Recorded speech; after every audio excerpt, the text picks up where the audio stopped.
tun hum to ahiain amang min ko kalalpa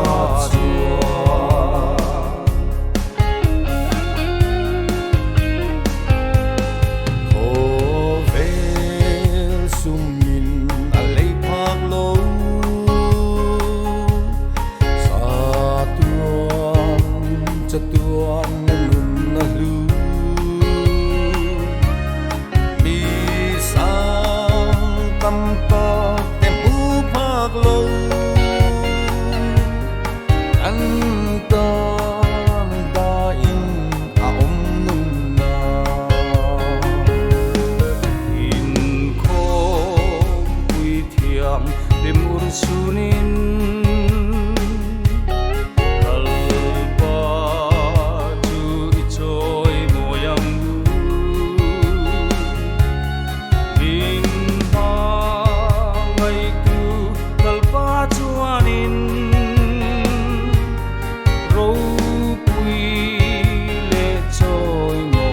chẳng sẽ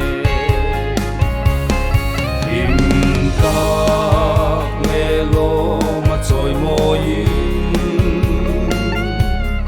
y pha căng u min thân tu chú tun hum to ahiain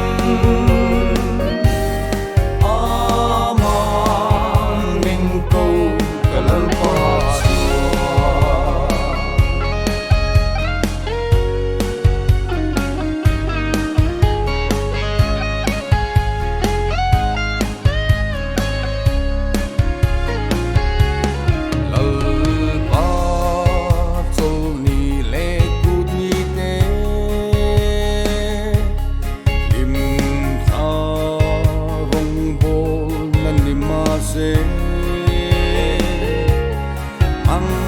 tu ten na takan changang ang lo ten eng tak changang mo